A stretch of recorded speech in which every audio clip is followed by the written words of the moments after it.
Or you buy it. There's one of those, otherwise it's ready to go. That was the party. Oh, God. Well, I was waiting for you to be there because I wanted to say something. There were no tour, but it was good as she went. I knew that. Was it just? Yeah, she can call. Well, yeah, her album's money. Thank you. Oh, gotcha.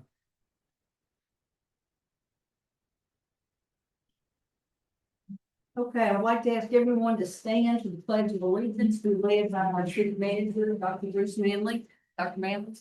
Pledge allegiance to the flag of the United States of America and to the republic for which it stands, one nation, under God, indivisible, with liberty and justice for all. If you'll please remain standing, our police chief Thompson will lead us in our invocation. Chief. Heavenly Father, we thank you for the opportunity to gather here today and conduct the business of the city and the county. We pray for those who sit on this committee tonight as they make difficult decisions for our community. We pray for our community members as they comment. We just pray that we can all come together and make the best decisions and the best interest of this community. It's in your son's name we pray. Amen. Maybe seated.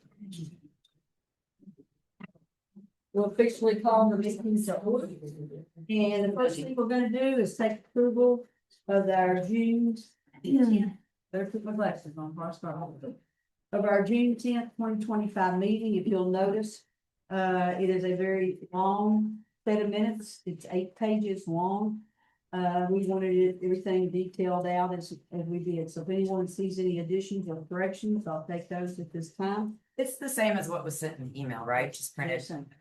I don't have a problem with it, Mayor. I don't have any objections to it. Now, I can attest to everything in those 8 pages was everything that you said this and Magistrate Pasley said that. But I mean, as far as the actions, there's nothing inaccurate that I found, but Is that a motion? I'll make a motion to Motion to approve. approve minutes. Is there a second? Second. Second by Commissioner Strode. All in favor, aye. Aye. Any opposed by a like sign, motion is carried. Next item, item 3 is proposed addendum A to the interlocal agreement. And let's take a look at that just for a second. Everybody still has that? Yes. We had discussed this at one meeting, decided we were gonna put it off to another meeting to discuss. And I kind of want to go over a little bit of timeline, if that's okay, to bring this public up to speed with what we're doing. I'm gonna actually pick up on a timeline we all have, all the way back to the 90s, but I'm not gonna read all, I promise.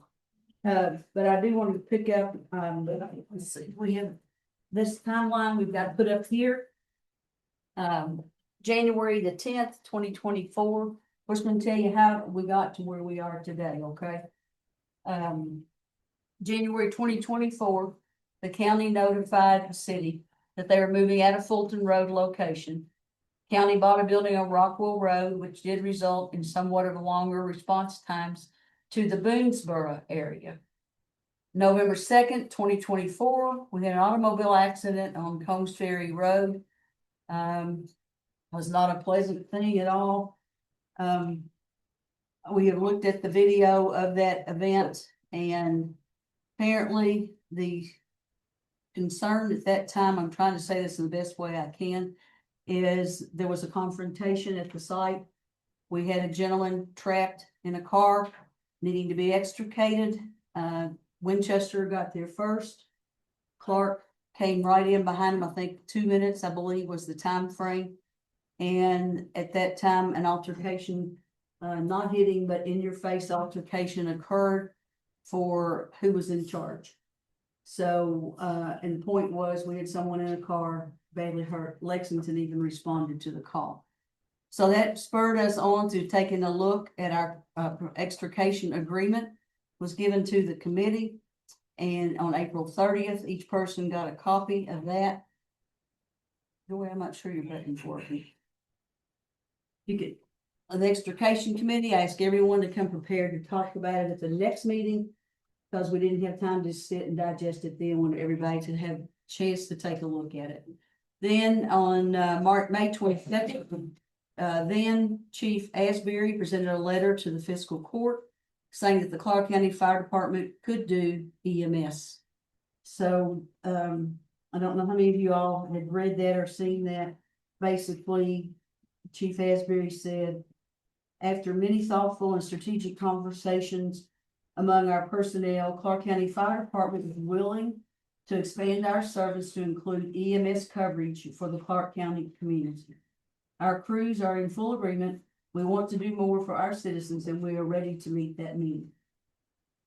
Then on June 10th, the fire chiefs were asked at our meeting, Chief Whiteley and Interim Chief at that point, French, to come to an agreement on the extrication agreement. We have asked them, and the committee asked them to sit down as a whole and the two of them together and come up with something that would work. The Chief French sent a letter to Chief Whiteley with no real changes in that, back to the original 1999 extrication agreement. Let me hang on just one sec. There's a slide on that. Yep, Bruce, there's a slide on. I'm waiting for you. Okay, go to the next one, Bruce. We'll come back to that one. The next one. There. Oh, right there. Okay, then there's been 3 letters over time. One of those was to Chief McGeever, who was the county fire chief back in the 90s, with the agreement.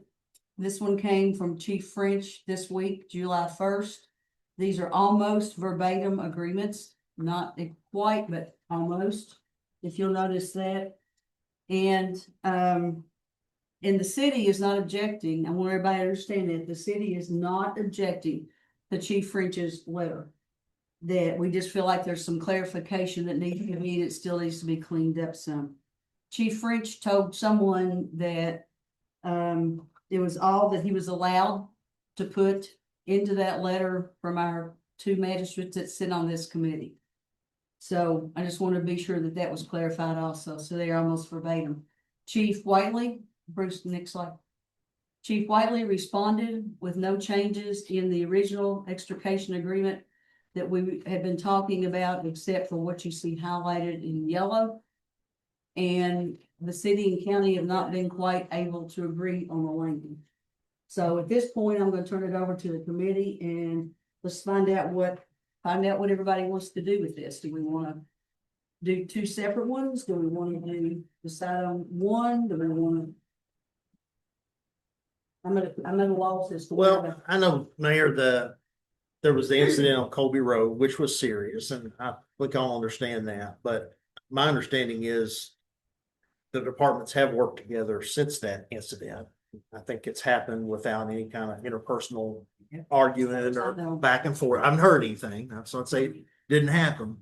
But, you know, for many years, decades now, that extradition agreement, as far as I know, has worked. The incident on Colby several months ago was the only time I've ever heard where there was actually any kind of conflict on a scene, and it shouldn't have happened. There's no question. We can all agree on that. But I mean, if there's an area of Boonesboro Road where Winchester Fire can react quicker or respond quicker, then I don't have any problem making an exception so that they're the first responder or they roll the truck to Boonesboro Road. And you can limit that by address or GPS coordinate or however you want to do it. You know, that'd be easy enough to measure that response time. And then anything else in the county outside of the city limits, the county, if they can respond quicker, and apparently I think we can, other than that one section of Boonesboro, the county does extrication because we're able to do that. The city does everything in the city limits in that one area of Boonesboro Road because they can evidently respond quicker from what I'm told. And I think Chief French confirmed that. I talked to him here a few days ago about that. So, you know, looks like to me that would be I mean, you know, if there's an incident in Trap, you know, the city doesn't need to be rolling a truck all the way to Trap when we've got a department out there. If there's an incident at the entrance of Yorktown off Rockwell Road, which is almost in Fayette County, we can presumably roll a truck from Tierney Drive and be there. It's in the county and we can get there quicker. So it would seem to me that would be the cleanest way to handle it. Now, again, it's unfortunate if there was ever a conflict. That's gonna happen from time to time. Luckily, nobody died and the person was extricated, but it shouldn't have happened. But I don't know that we need to throw out, 25, 30 years of, relationship and more or less working together because of one incident. So it looks like to me that would be the cleanest way to handle it. And I don't know how much of Boonesboro is encompassed in that area, but I think Maybe Chief French can speak to that later on, but that would seem to me to be the most efficient way to. So are you saying which letter, which form do we go with? What's the Well- issue with the language in that agreement? I mean, when you say upon notification dispatch, and any EMS event, now you're talking about anywhere in the city or county, okay, it doesn't Mhm. including motor vehicle collisions, but it doesn't just limit it to motor vehicle collisions. You're essentially giving the Winchester Department will respond with necessary equipment, personnel, and mitigate emergency based on the nature of the call and its location. So I don't know whether it's intentional or unintentional, doesn't really matter, but the effect of that language puts the Winchester Fire Department in effect in control of any scene that they deem necessary to take control of. There may be times where that's appropriate. Like I said, if there's an area on Boonesboro Road where they can get quicker, that's fine. Anywhere, obviously, in the city limits. But the effect of that is that you've put them in control of the extrication, so it's And like. I think, Chris, we're basing that on the pay beams. Mhm. I sat on the board for a year and a half with I understand. that. And right here is the kicker. This is geographic Mhm. area served is the city of Winchester and Clark County. We are responsible for serving that. I understand that. And if there's an area, as I said, where we can't get there, when I say we, I mean the county. Yeah. The county department can't get there quicker. I think that's totally appropriate, but Chief Whiteley pointed out the KAR, this is the Kentucky Administrative Regs, say shall execute an agreement with an agency capable of providing extrication rescue services to the primary geographic service area. So, I mean, I don't know, again, if We there's, need an agreement. We yeah, gotta- oh yeah, I totally agree. And I just think it could be fashioned in a way that if it's anywhere outside of the county limits and outside of that area of Boonesboro Road, the county can be charged with, directed to, however you want to say it, contracted with, to provide extrication, because we know in most cases, they're going to be able to get there quicker, say for that area of Boonesboro Road. But do you agree that whoever gets there first, city, county needs? Well, to but start it doesn't need to be a Yeah, race to but- the but scene. do you- No. It absolutely needs to be a race to the scene.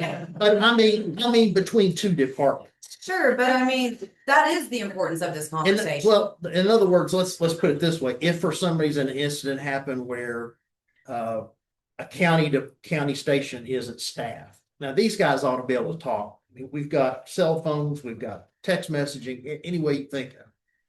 If there's a station that's not staffed properly, or for some reason the track can't do the extrication or Tierney Drive can't do the extrication, I mean, that everybody's a phone call away these days or a text message away, then the city covers it. I mean, we've got dispatch, we've got phone calls, cell phones, you name it. That's pretty, but in most cases, I think generally in the county, again, outside of that Boonesboro Road area, the county is going to be able to get there quicker. So let the county roll the truck. There's no reason in the county rolling the truck and the city rolling the truck, and then we see who gets out there first. I mean, that The point's doesn't not make who any gets there first, it's who starts the extrication. right. If it's you, Chris Davis, upside down in a car, and they say, well, 2 more minutes, the county will be here, just hang on, don't die yet, hang on. Well, who do you determine? So, Who do I you think determine then whoever who gets rolls there, I the? don't care who extricates me, just get me out of that car, So who's going to make that decision of who rolls which truck? whoever gets there first. I mean, we're gonna roll, chief, is that correct? Chief,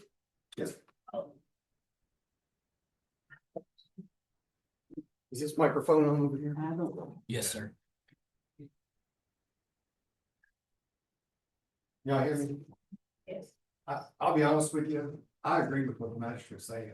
That is the intent of the agreement. It is. I think that what does need to be stated, however, is the mayor referenced our Kentucky Board of Emergency Medical Services license. That's for Winchester and Clark County, countywide, for the provisions of emergency medical services. The KAR that you're referencing is for an ambulance agency that cannot provide extrication equipment. That's not who we are. We can. But because we can, does not mean we should. Because we can go countywide with any resource that we have available to us, does not mean it's in the best interest of priority number one, which is patient care. So I agree that while you look at Tyranny Drive, Rockwell, Trapp, 75% of this county, the reason this agreement exists to begin with, because we know if we don't agree to this, there's an inherent time delay that we are putting on what we call priority one, which is the patient, which is not what any of us are in the service to do. I think because of the new deployment model of the county, right, wrong, or indifferent, it's not for me to say, but it has opened up the southwest portion of the community to some vulnerabilities. My job is the executive administrative department. By that you mean Boonesboro Road? Yes. The Boonesboro Road area. Yes. Just for Southwest, clarification. southwest. I understand. Just, Now, where exactly those lines we want to delineate, that's something Chief and I can look at heat maps. Where is it plausible that we can get there quicker? And where is it plausible that they can get there quicker? That's what's important. right. If we get a call right now on Rockwell Road and it's a vehicle with entrapment, we're not necessarily responding with our fire suppression apparatus. We're responding with an ambulance because they're fully capable. If it's on Boonesboro Road in that area, that's when we're going because we know there's a delay. That's all. And I also want to mention this. The Winchester Fire Department is staffed with 73 full-time people. 72 of those are certified to the EMT basic level or above. Within those numbers, 29 of them are advanced life support operators. 17 of those are paramedics. 12 are advanced EMTs. 2 of the paramedics ride on fire trucks. 6 of the EMT advances ride on fire trucks. We are fully capable to go countywide. That's not the question. The license says we can. It should we? And the answer is always no, if you're prioritizing patient care. Thank you, Chief. You're welcome. So guys and gals, where does that leave us of what you want to do? Do we want to go back and look at the one we looked at the other day? Do we want to turn it over to the city attorney and county attorney and let them match or marry those two agreements together? What options do you want? Backtrack real quickly, just because I think there's a common misconception out there that this is not about fire. This is not about a fire truck going anywhere. It's not about losing any fire stations anywhere. And I think that that was a huge misconception. And I did want to ask, Magistrate Davis, you mentioned having proper staffing at your stations. And I guess I'm wondering what proper staffing means, about how many people you would think. Because you did state something that's in the minutes that I would not find adequate, but I guess I'm wondering what. I'll defer Chief French on that. Chief. I think you're taking a lot of what he said out of context.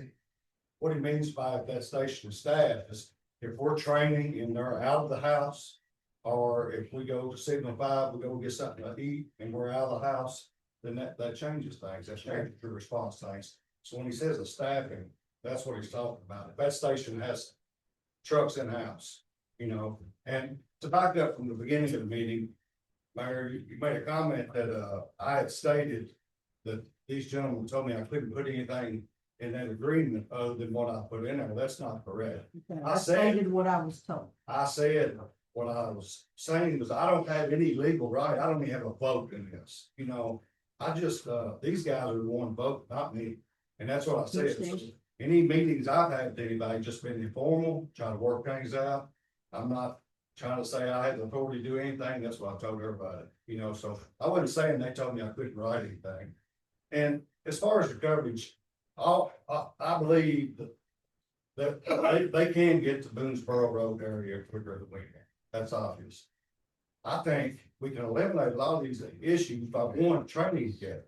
If you can't train together, you can't work together, all I right? agree. We're trying to rush this thing in, and that's all I done by that simple one-page agreement, was to try to get everybody to calm down. That gives you all your all's legal coverage through K-meetings, that's taken care of, and let's start building a process of working together and start working this out from the bottom up, you know? We can't just sit in here and 2 or 3 guys say this is what's gonna happen. We're not the one making the runs. Our guys and gals are making the runs. So there's a better way to do it. To start with, you don't rush into something or pressure somebody into something. I don't think any of these agreements are right. I think go with the simple letter that covers you all their pay bills. And let's start working the guys together. And then we'll know how good we can work together. Don't just force it into an agreement just to sign something. That one page is gonna get you all what you need through paper. In my opinion, go with the one page, give it 60 days, 90 days. Let's get a training schedule together, both departments work together, and let's start building this thing, as a team, not just an agreement forcing somebody to do something. So is it as a team or is it incorporating a third party? What do you mean? Well, I guess I get confused We'll as get to that. okay, we'll leave it. Okay, thank you. And Chief, I agree with you, I think all of us agree with you, but we've gotta have some kind of an agreement on paper. What you, an agreement for. That one page is going to cover you, okay? well, and maybe, but I haven't signed off on it, nor has the commission signed off on it, nor has the fiscal court, the judge hadn't signed it. It's not a, Since 99 or, it's not a formal agreement. okay. First one was 1999, it's been changed very little since Oh, nineteen absolutely, I ninety-nine. agree. So the question is, do we want you, and I'm asking the committee, do we want chief and chief to get back together and come back with one consolidated, work it out? Or do we want to have our attorneys look at it, or what do we want to do? I think you said a mouthful there. I say we just turn it over to the attorneys and let them worry about the verbiage. Language?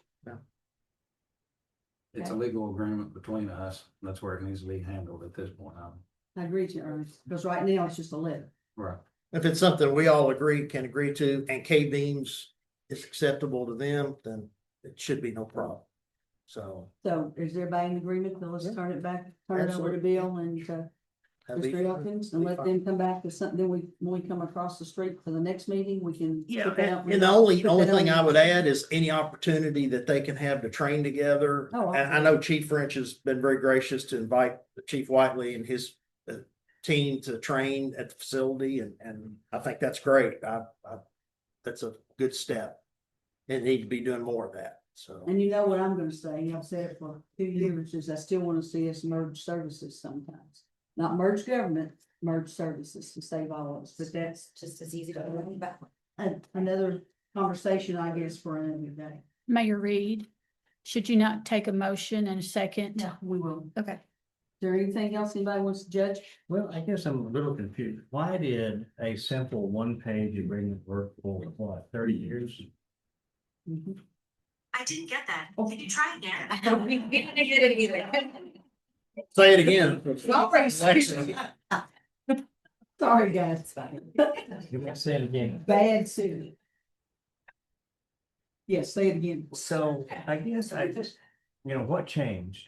What brought all this about?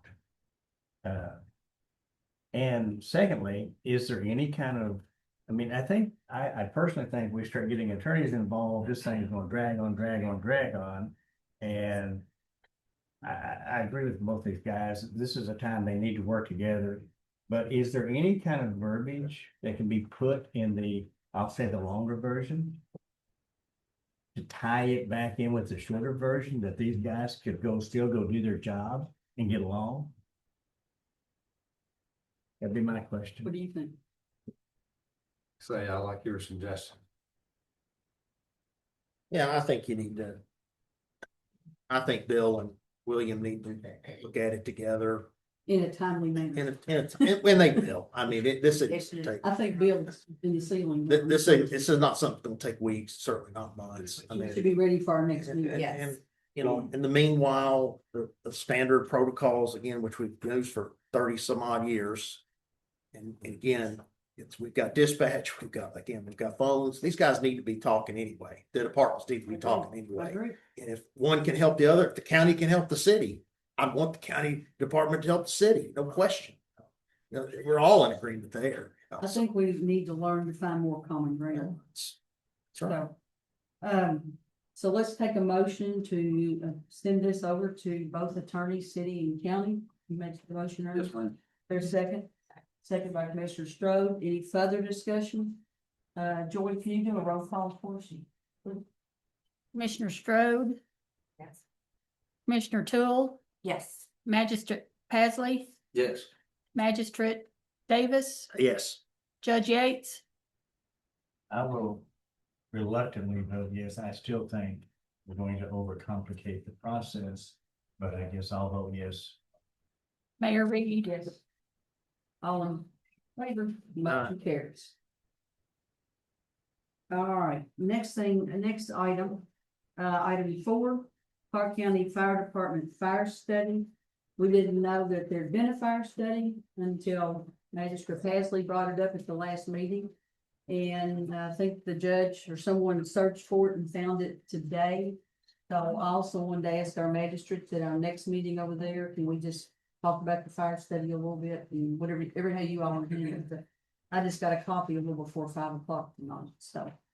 I looked at it whenever it came out, 2019 Not or 2019. I've looked at it since then, but it's been a while. It's 5 or 6 years now, So can we add that to the agenda when we come across the street? I think along, I mean, I don't have. Not to prove, just kind Well, of, I mean, if it's Just got- germane to EMS, Right. I don't have a problem with it. If there's an issue that's germane to EMS, I just and I don't, haven't read a word. yeah, as long as we don't get too far off topic, because we got our hands full, so. Okay. All right. Item number 5, cross medical proposal. And I'm gonna turn this over to Judge Yates because I want everyone in the room to understand this is not a city issue. This is a county issue. This is not a city issue. This is a county issue. So be sure, if you didn't hear it, I'll say it one more time. This is a county issue. It is not a city issue. So, I think before I move on and let Judge Yates take over, because it does affect him directly in the fiscal court. I wanted to ask out of respect, I wanted to ask our 2 magistrates if they are really seriously considering privatizing the EMS service for the county. If you are, we'll continue this discussion. If you're not serious about doing it, then we'll take it off our list. But is the county seriously considering privatizing EMS? Well, I mean, since you put us on the spot, Yeah, I'm you can putting you on the answer it. spot. That's fine, no problem. Cross Medical, has been operating, and they can get the public and anybody else wants to know. They've been now operating in this county for, I think, 3 or 4 years at least, about 4 years. So going on half a decade. They've been doing not only transfers, but my understanding, answering 911 calls. And I think as late as even today, they answered some 911 calls. I may be mistaken. But as of about 3 years ago, we stopped having these committee meetings. They were running about 30, maybe 40 a month at that time. I think it was about 30. So they Transfers or? transfers and EMS calls.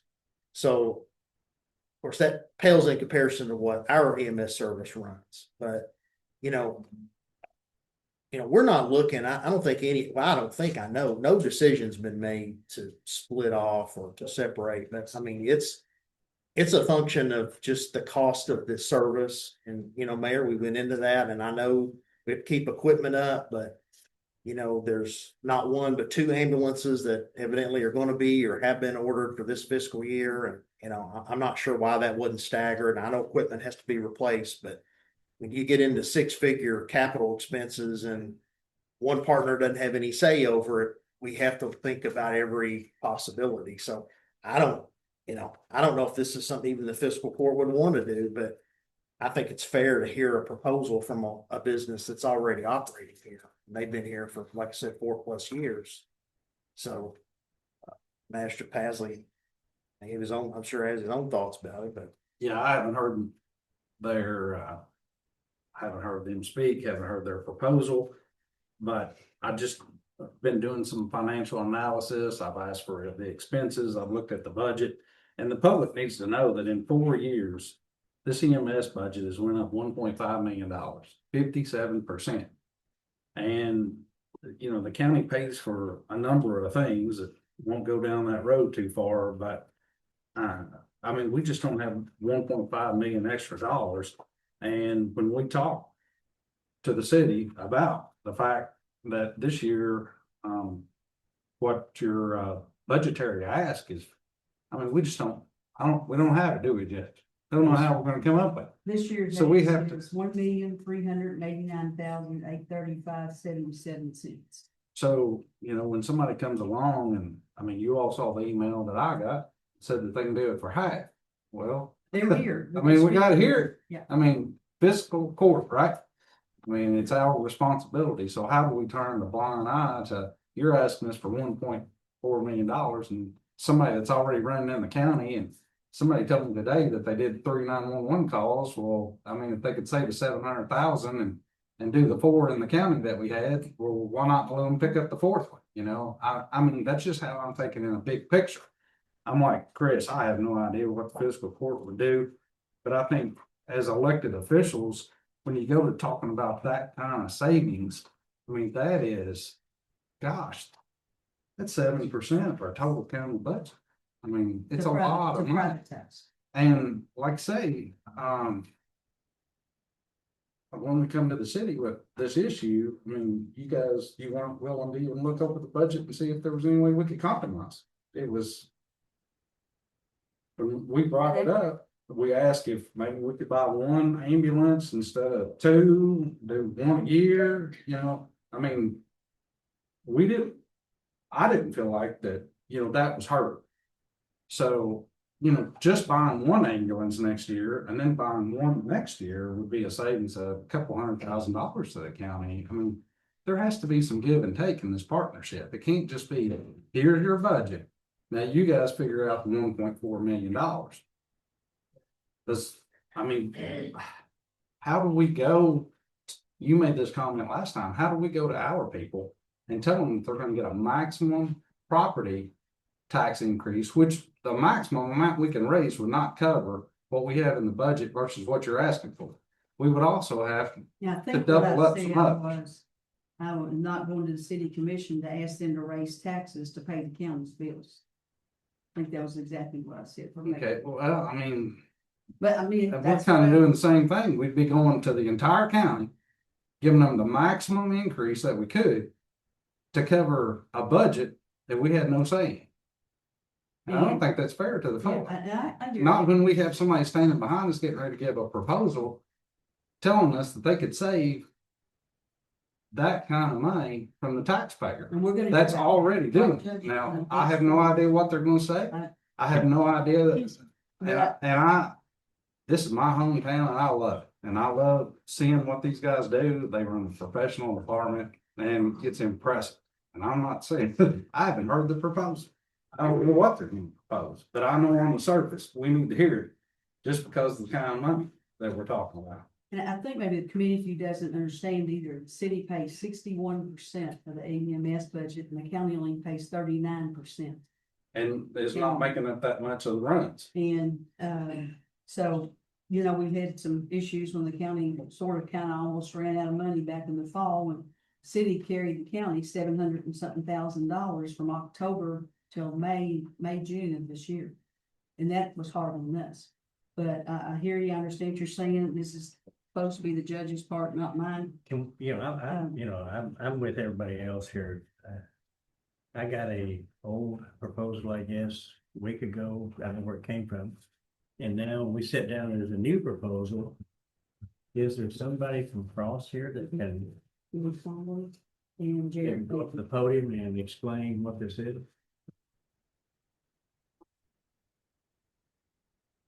Thank you. So this is a proposal to privatize, is that what this is? Yes.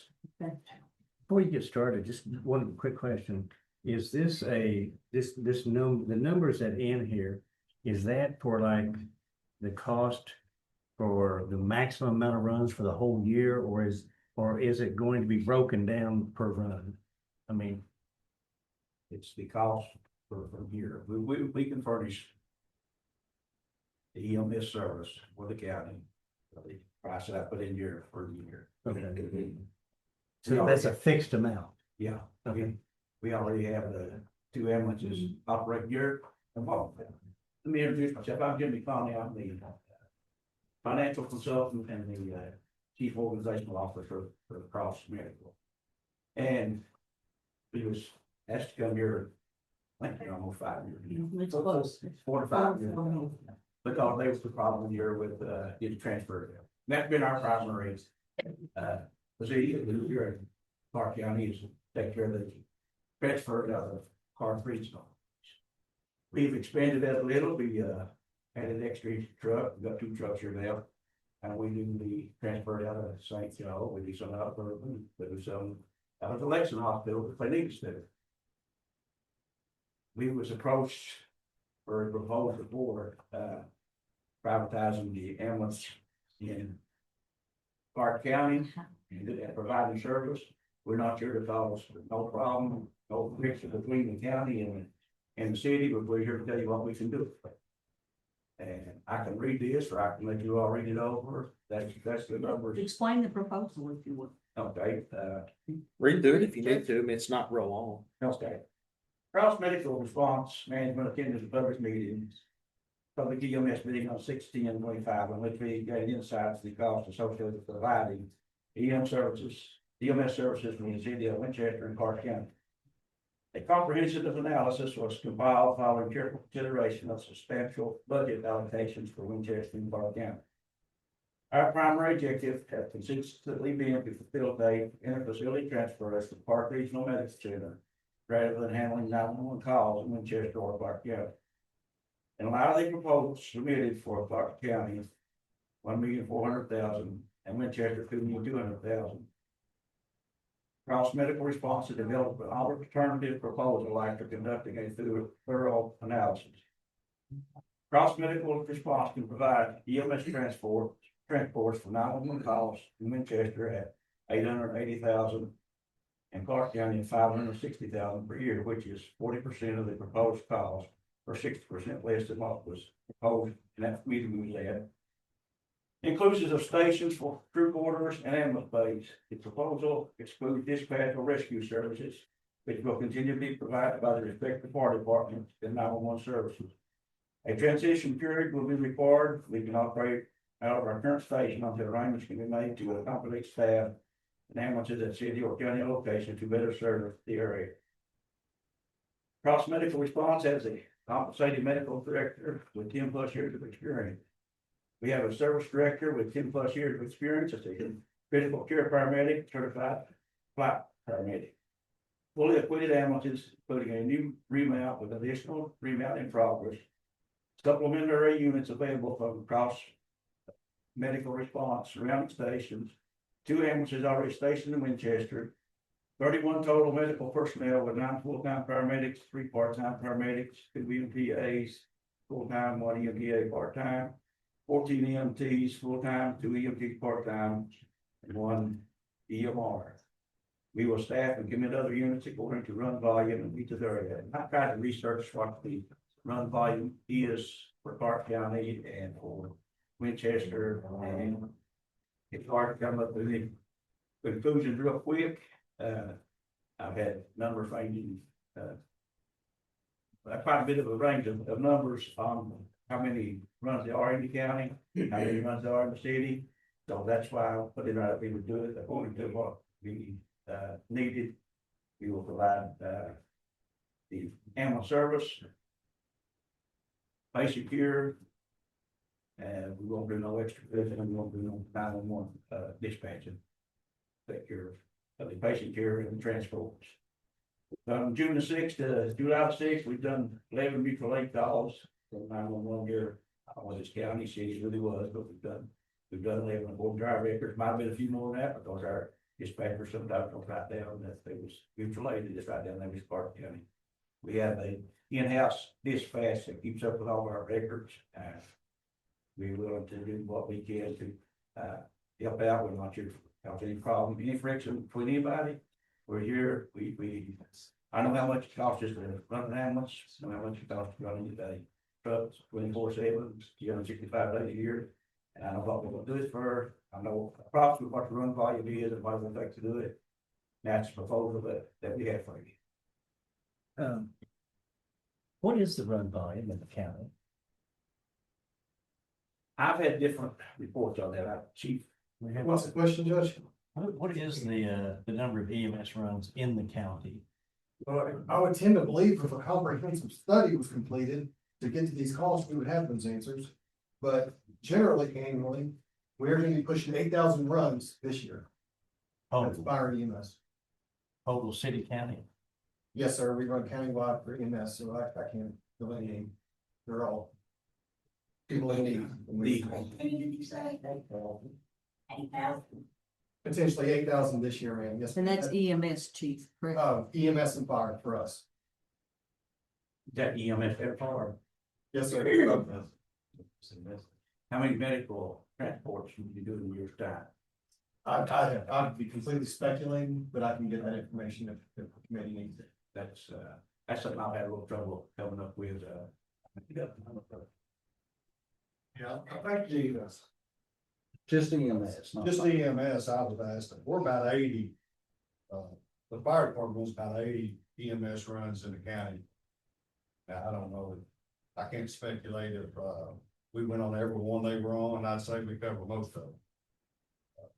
I say roughly 80 for us from the EMS in the county, but, I can't speak for their numbers, I don't have that rule. Chief, is that, monthly? Yes, yes, 80 a month. Is your service 24/7? 24/7. We have two, trucks here. Once in a while, we just have one, we have two trucks here most of the time, we do around 100, on average, around 100 transferred out of St. Clair, Clark Regional, per month. We do 50 or 60 out of St. Joe, out of Knoxville, and we pick up some out of Bourbon County, but we have two trucks that we keep, which able to do two trucks because we do surrounding county transfer out of the hospital. I'm just kind of learning some of this, so kind of bear with me a little bit. Yeah. In here it mentions a transition period. Any idea how long it might be? We could do the county pretty quick, probably less than 30 days, 30 days. We have to get some radios, to get on the same frequency and everything. And that's a little bit of equipment. We basically we put one more truck here, a little higher, and see what the actual, until you hear a little volume, you don't know what the actual run volume is going to be. It'll vary from one month to another. I feel like that they probably, and Chief may say I'm wrong on this, I feel like there's probably somewhere between 4,500 and 5,000 runs in the county and city together, that's EMS runs per year. Are you already staffed up to do this, or is that your staff? We got some extra staff in other places. We will add staff if we do this. So you have enough employees, enough vehicles, and okay. You'll be running an ALS service. Yeah. At Yeah, all we times. got the same license that Winchester Far had. Training, Training, we got the. You have a CON, right? Well, A CON? Yes. Certificate of need, you Yeah. have that, right? we had a certificate of need for Carter County, it's the same certificate of need that the Winchester Far got. We've got the same certificate of need. We have never pushed it, we don't want to push it, in the past, we was asked to do this proposal. There's no use me coming in there and try to, pad our pocket with stuff that we don't need to do, but we're doing it in an economical way. Jimmy, you mentioned 11 mutual aid calls. Is that in the last month? You said. Now, and if you don't know, it's okay. On average, and it could be a ballpark, how many 911 calls do you all take or respond to on average in a month's time, would you say? Would it be about 10 or 11? Would it be more? Would it be less? You're Here in Clark County. It'd be probably between 10 and 15. that you're already doing, sign on one call. And we've not had no problems with it. Our people work good with the city people, the county people. As far as I know, we've had no problem. So those here with us, tonight, one of them is, I like, see the other one. But, we've had no problems and we're here to be able. At how many different stations would you want to have a buggy located with staff from Cross? If to be The optional thing would be to be at each firehouse, we respond with the fire truck. And so what, we got 3 firehouses, County does, right? you know, be right there, be ready to go when the call come in with one truck went out. That would be optional. Right now, we're out here on Lexington Avenue, just down the road here.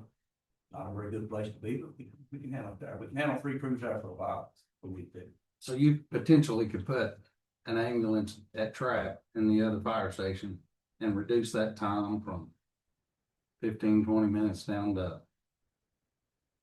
0 to 10, or, you know, cover, basically Kidville to Muddy Creek in under 10 minutes. We still plan to do our transfer out of Park Regional, St. Joe, may suffer a little from it, we get some staff built back up, we don't tend to go backwards, we tend to start trying to hire people. And we tend to do all these, inter-facility transfers we can in the area. Actually, in EMS, that's where the money's at, in the facility transfers. Is there other counties that you already are doing what they're proposing here? Yeah, we do it with County and Breathitt County. Wolf and Breathitt? So And I was also the director of Morgan County when before I went to West Liberty. And so, well, I've got several years experience, all 37 years experience in EMS and a lot of different management.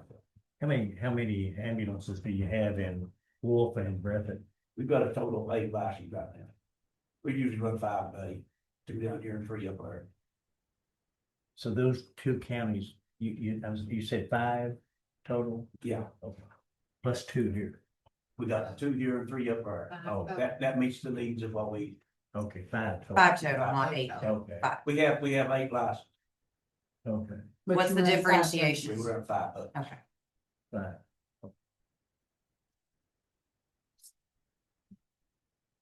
And sometimes we run 6 and sometimes 7, because myself and our troubleshooter ready, or one of our dispatchers or the EMT, because we're all.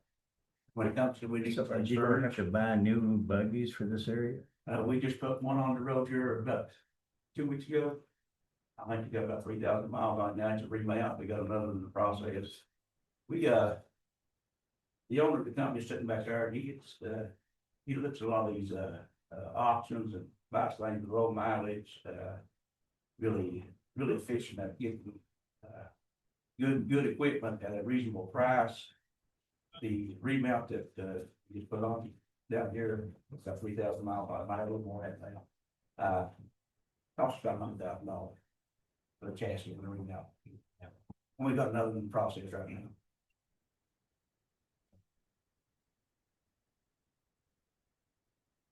Anything else? No. Thank you. We're here to offer service if you need it. We do our best. How about as far as, you know, we have a hard time keeping employees here. Do you have that problem? I mean, how do you get enough people? Most of our people have been with us for a while.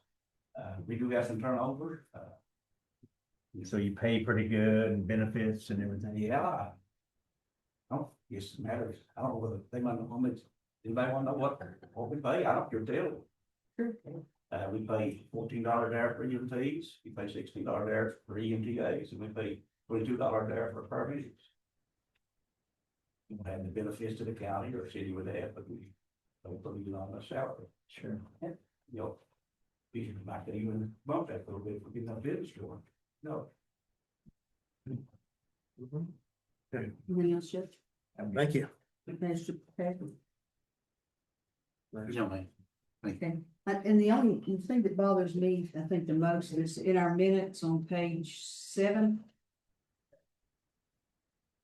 Kind of in the center, and Jared, you might want to address this. It says, Mr. Fannin spoke about the difficulties that Cross Medical has with trying to get 2 counties together to support their services financially.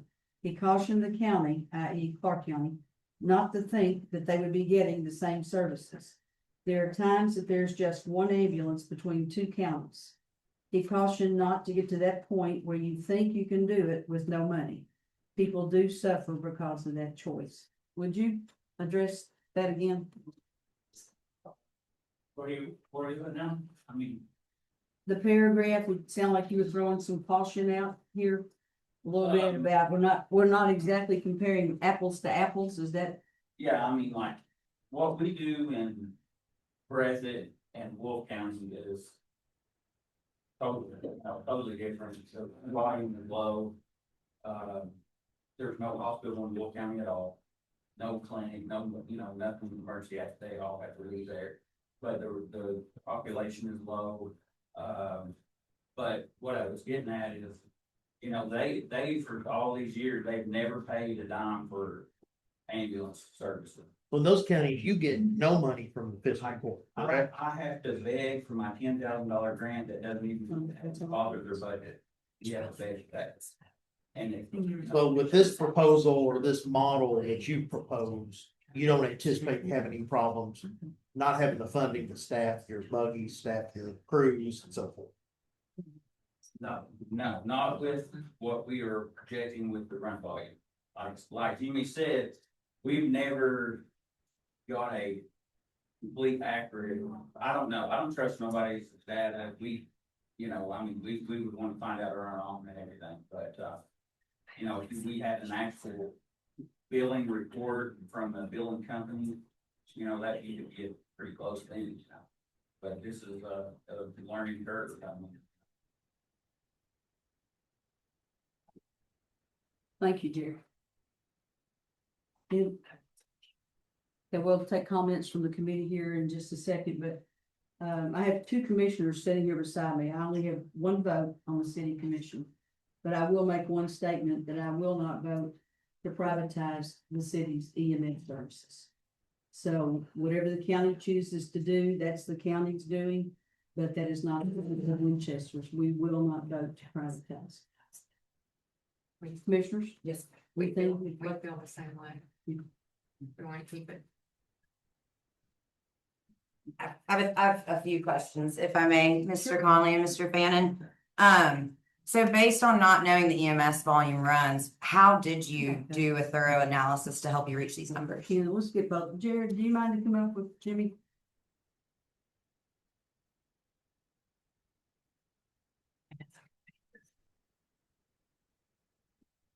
Now, repeat the question. Yes, sir. So you stated that you didn't have official EMS run fire numbers, but you did a thorough analysis. So I'm wondering, can you give me an understanding of what you analyzed to reach these numbers? Okay, I look at the population of an area. I look at the payer mix, which we have from our Park County runs, payer mix. I look at the population of the area, a population of a county like Will County and Breathitt County are made up of more Medicaid, Medicare. So the population is going to use ambulances a lot more than the population in Chester and Park County. Because that's your mainstream of income, right? Medicaid and Medicare. But Medicaid and Medicare are your mainstreams of income, correct? for them two counties, about 80% of volume. And that's Breathitt and Wolf. So you take that and you take the population, you get your per capita, and then you make adjustments according to what you feel like the population of Clark County, I don't know, payer mix in Clark County, from the hospital, which would be a little different out in the county. But you get out in the rural area, sometimes people learns how to game the system. Sometimes somebody just needs to write it down. If they know they can't get the ambulance to write it down, so they call 911, so they got a chest pain. Yeah. And that's the truth. They do that. And they get to the hospital, visit with the doctor a few minutes, and they turn loose and they make the town.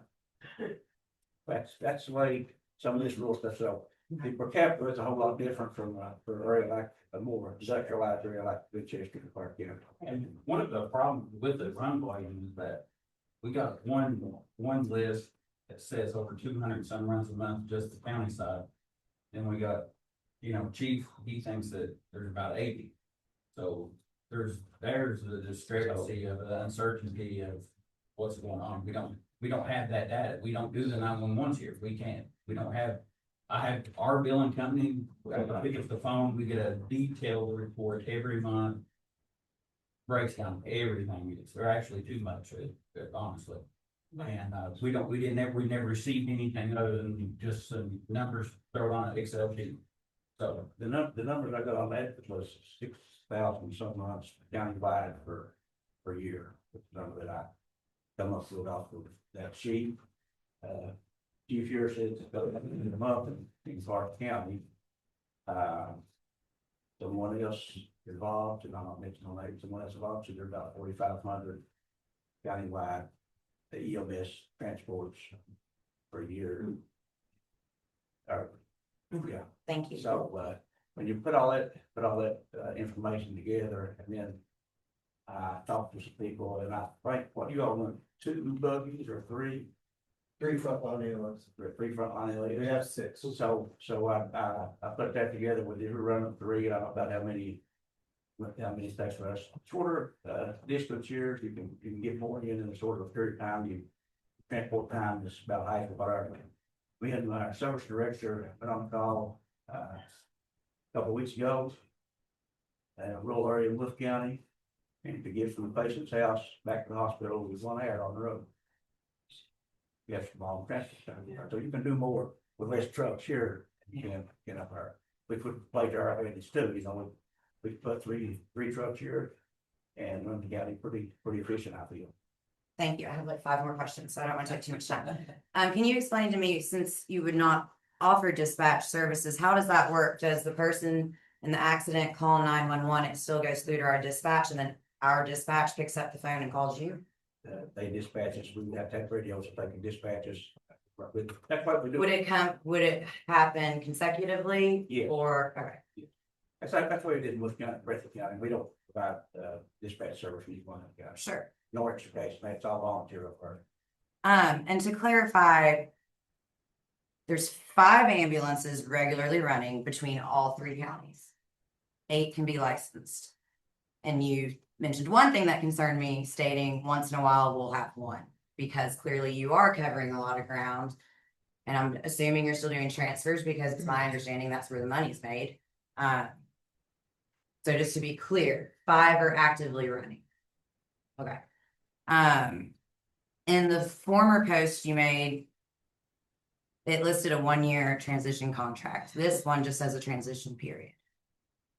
Are you anticipating a contract? No, the transition period and a 1-year contract. We would need to be able to have insurance. We could stay here long enough to pay us put in we'd have to invest some money into staff and equipment in order to provide a good service. Sure. So we would need at least a good contract. It's used the agreement down whatever, but you're in advice. Understood. I would love to see, and I'm assuming you don't have these on hand, but pictures of crew quarters for ambulance bays, just to see the level of quality we try to reach. Let me see, I'm almost there.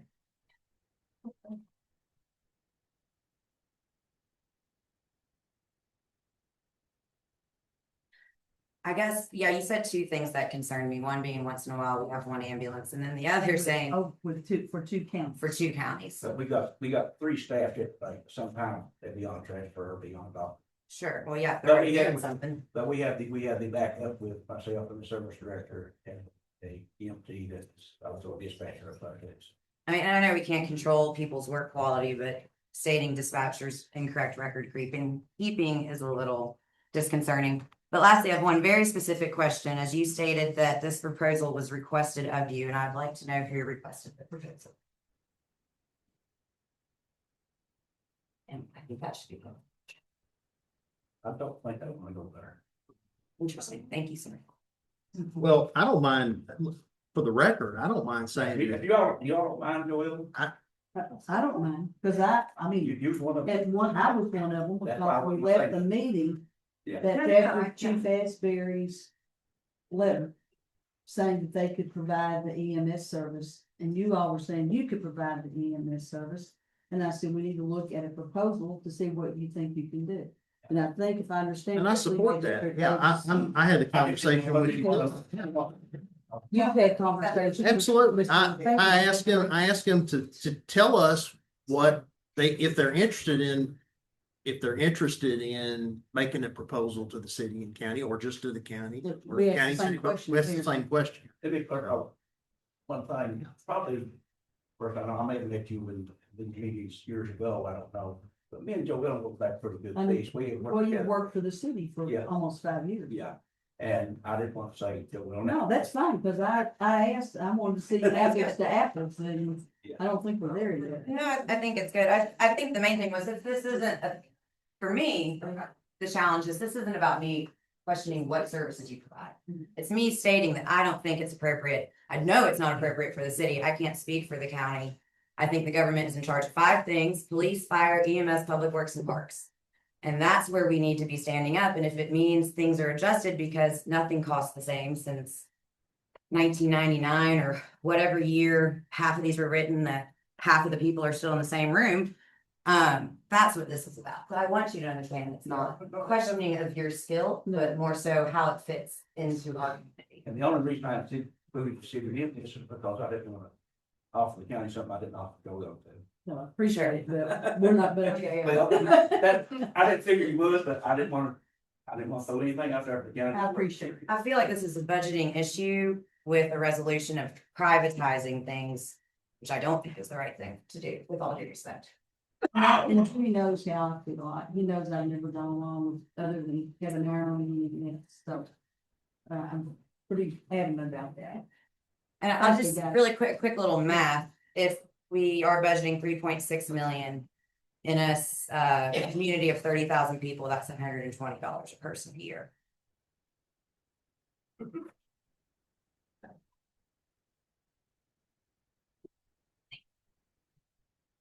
Anything else, Thank you. Judge? Well, Through your questions, you got some more? I got a comment, I would say before. No, go ahead. Well, one of the things that bothers me, you know, as a citizen coming into this job is that, you know, the first question I ask is, what brought us here to begin with?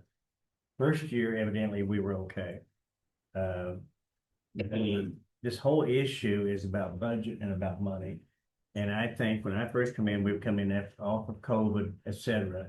And I think that, and I will share the blame, the city and the county, we both dropped the ball on the cost of the EMS equipment. It was not included in the first budget. And so I guess what bothers me is there no way that the city and the county could get together, look at this whole budget thing and come up with some kind of monetary solution. And I'm not knocking this outside company. I understand they run a business out. This is nothing concerning them. This is concerning Clark County and Winchester. Because we're all in the same game. And we all want what's best for the people, because the people of this county and city, you know, that's the people we work for. They elected us to do a job. And I feel like that I don't feel good about this whole thing. I feel like that we can do a better job. I think the city has been running the ambulance service fantastic. I think both fire departments are running great, but I think they need some help from their leadership. And the last thing that they need is for our leaderships to be fighting each other. Amen. And that's what I guess bothers me the most about what I'm seeing going on here. We weren't in the way, what would be happening? Or, If we weren't in the way, what would be happening? right. Well, if there was plenty of money, this wouldn't even be an issue. Sure. We would still be providing the best EMS, best fire departments in the city and the county, period. 3 years ago, we had a So topic. anyway, explaining That's what I was sitting here thinking. Hush. That was a great comment. Okay, anything else from the table before I open it to the general public? I guess I do have one more quick cross question. Do you have a response time guarantee? If you were to become contractual, would you have a response time guarantee?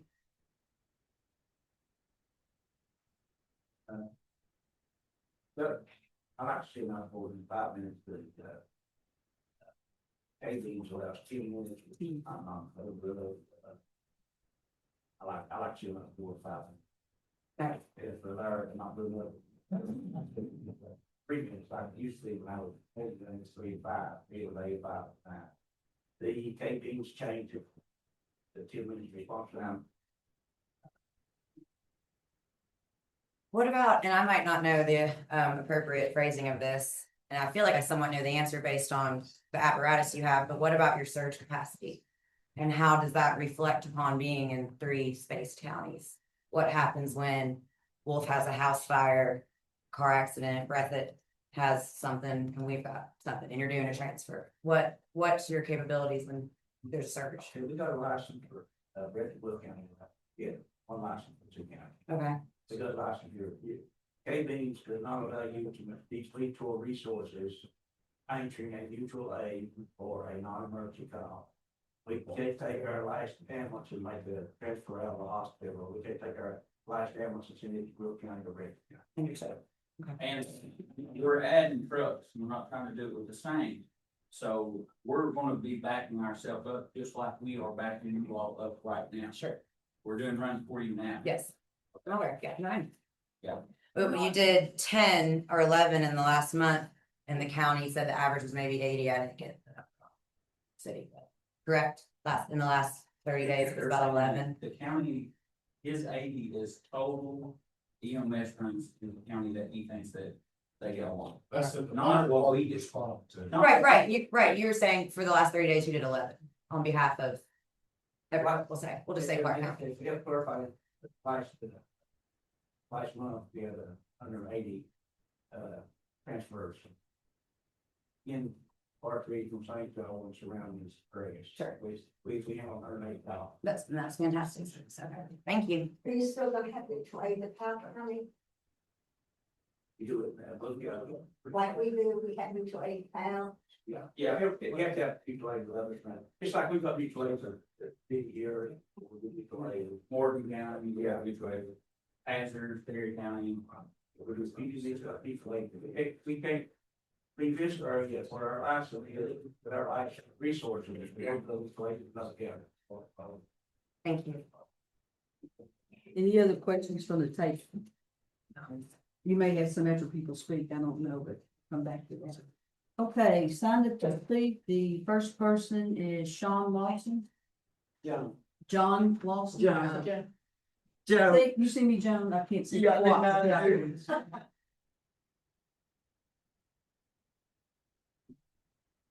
So I'm Joan Lawson, and I live at 201 Hickory Lane. And so I think we're here because the county is broke as a joke. We have mismanaged their budgets for the last couple of years, and this is why we're here.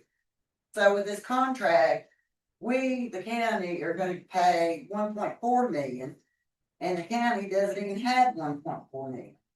So in the proposal, they had EC units, and if needed, had more in other stations. So what are we gonna do? Are we gonna wait till it gets here from Wolf County? So is the city gonna go back to doing all the transfers? Also, is the housing of this service included in the 1.4 million? I have no doubt in the medical training and the ability that Cross can do their job. I mean, they're licensed, they can do it all. But this is about the county and the failure to budget correctly so that we didn't end up in this predicament. We also need to fix the problem with frequent flyers that are an undue burden on our resources. We have people that call, and I Travis can attest up there. I've got a radio and I listen to all the calls. I have a 23-year-old male with high blood pressure could have threw a rock and hit the hospital, but he calls an ambulance. So he thinks he's gonna get in when he gets there, but all they're gonna do is triage him and put him in the waiting room. So it's not, he didn't get right in, so he's still gonna be sitting there. So I hate to see the county and the city fighting. It's a brotherhood, as you all always say. And I think the political part is messing that all up. You all, the officials, are screwing with these guys and making them fight amongst themselves. And that just needs to stop because they gotta work together. And you all work on the money and let them work on the EMS and the fire problem. Thank you. You're welcome. And I say no. Okay, next person, John Bell. That was close. Yeah, I gotta sit up right here. I ain't gonna miss John on a lot of stuff there. My name's John Beller for the record. Retired law enforcement, worked with quite a bit of EMS in the county, different places. I think it is a budget problem with the county, the reason we're here now. I think our agreements have worked well over the years. I think the Manchester Fire Department has done an excellent job. For 30+ years. They've got a proven track record. Professional people, they've got the policies in place, they've got the equipment. I do understand the county's frustration, as far as them replacing equipment without conferring with the county first, and I really like to see that, the decision taken by the committee rather than the city itself, but as a committee, all that the county would have to say. Because a fire truck is extremely expensive, and ambulance is extremely expensive. I do want to go on record, because I'll be in front of the biblical court way with this thing, I would agree with the merger. I would want the city of Winchester to stay in control of our EMS. Thank you. Thank you. And before I call the next person, and you all, Chris and Ernest, like to answer this. Your all's, what we had requested for help with EMS was right at 1.4, 1.389, something like that. But you all budgeted, I know you finished your second budget lately, the reading. Did you leave 750,000 in? Is that all you put in for EMS or? It's all we budgeted. Good. Yes, in the first and second readings. And the previous year was 600 because we got, what was it, 500,000 that we weren't even aware of after it was obvious, right? Yeah, it was like it was over $1 million. We had budgeted, the previous year's budget was around 600,000. I think it came in this past fiscal year, was it reached 1.1 million, somewhere in that range. When you add in the capital, that's what. Capital. Yeah. But because capital was added in there, and we didn't know about it, we didn't have the opportunity to finance it. We didn't have the opportunity, we had to pay it. It wasn't a Even though- budget problem, we got a big one, but. Yeah. First quarter that we didn't even know was coming. So But it's, there is 750,000 towards the current. there is, yeah, Okay, in the budget. thank you. Monty Corbett.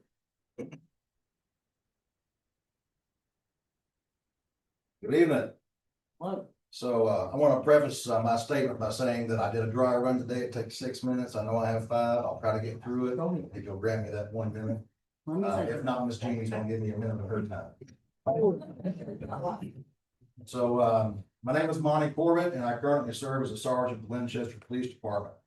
I appreciate the opportunity to speak before you today on the matter of EMS privatization, specifically regarding the proposed partnership with Cross Medical. I offer this testimony not in condemnation of the hardworking individuals employed by Cross Medical, who's here in this room tonight. I offer this testimony as a factual firsthand account of my personal experiences with the agency, particularly with the perspective of a law enforcement officer and a resident of Wolfe County. Public service is a demanding and often underappreciated calling.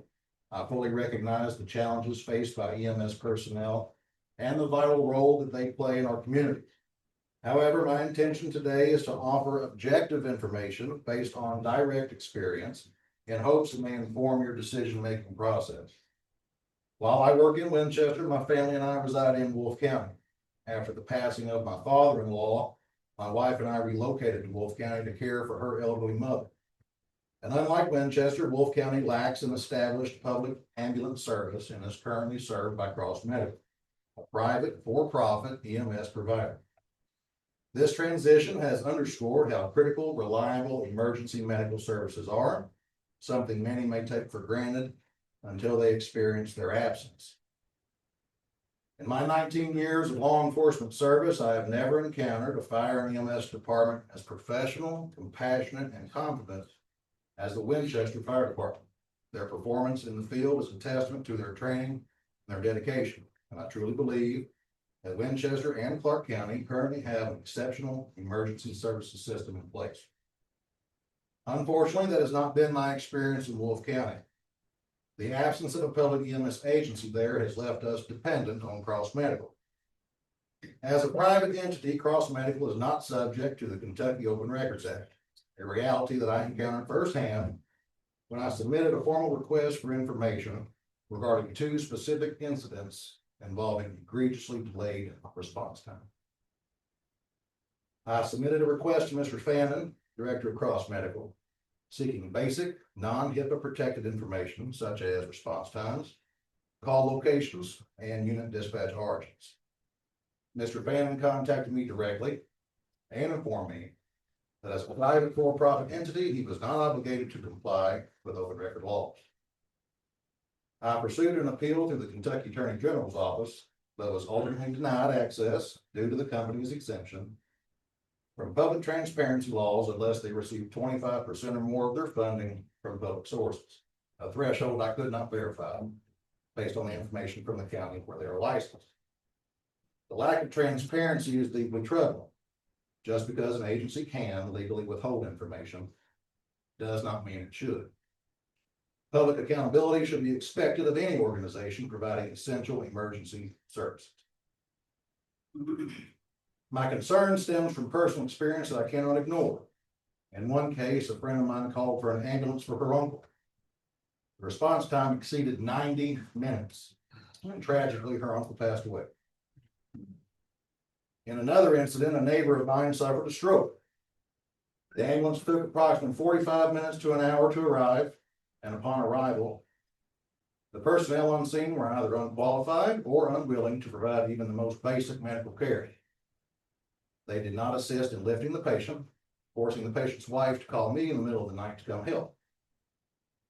Throughout the ordeal, the EMS staff argued with the family about the transport destination, initially insisting on a hospital which was closer in proximity but farther from appropriate care.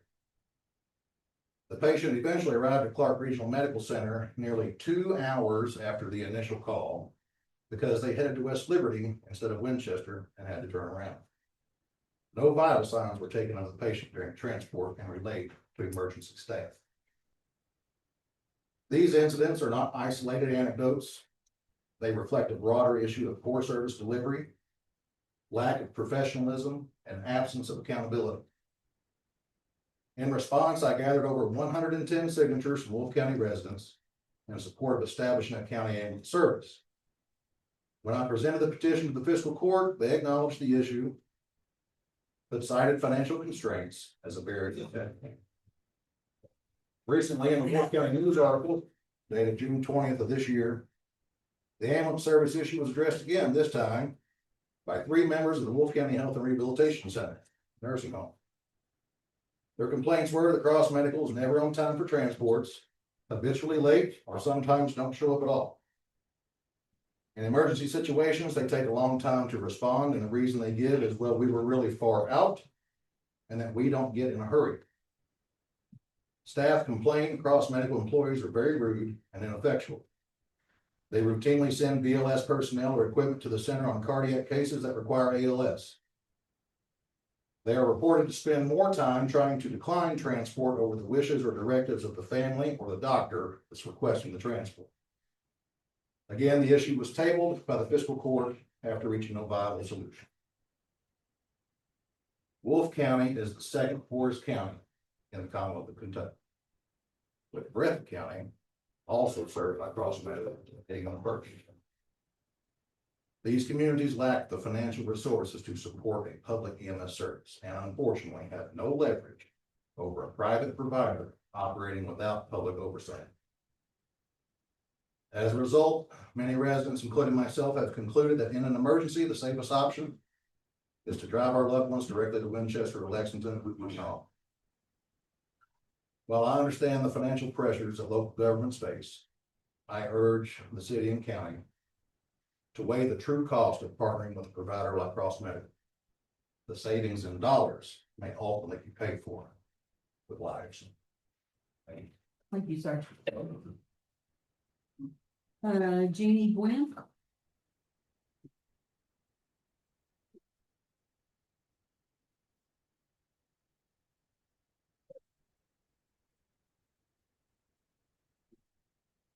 Glad I didn't have to. He got his 6 minutes. My name is Jeannie Gwen. I live at 211 Wood Duck Court. I'm a lifelong resident, born and raised here in Winchester, Clark County. My dad was born and raised here in Clark County. My roots are deep here. I've spent the last 35 years serving in the 911 system here in Clark County. I'm not only 39. I'm a proud inductee into the Kentucky 911 Hall of Fame, a past president of the Kentucky chapter of the National Emergency Number Association, and I've served on a number of statewide committees focused on improving emergency response. I also travel across the Commonwealth and the United States, training 911 professionals and working with agencies of all types. So I say this from experience, not theory. Moving to a private ambulance model is not the best option for Clark County. I've seen firsthand how EMS systems operate under different models, and while every community is unique, the pattern is clear.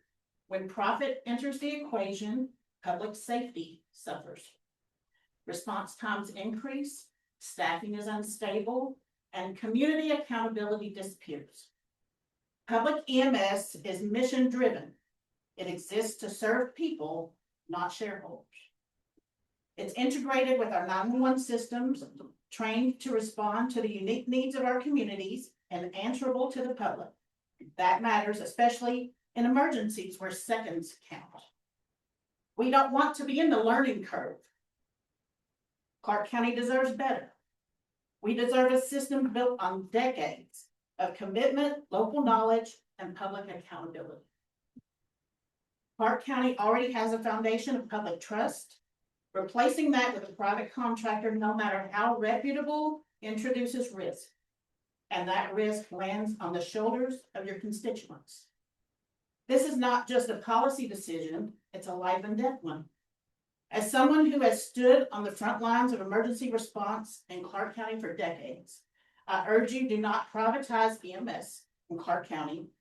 Protect the integrity, reliability, and accountability that only a public system can offer. And I checked while I was back there, I texted our dispatch center. And since May 1st, Cross has answered 18 911 since May 1st. Thank you all for your time. Thank you, Jean. 18, the 18 calls, 18 since May 1st. 911. No, not transfer. Brad Case.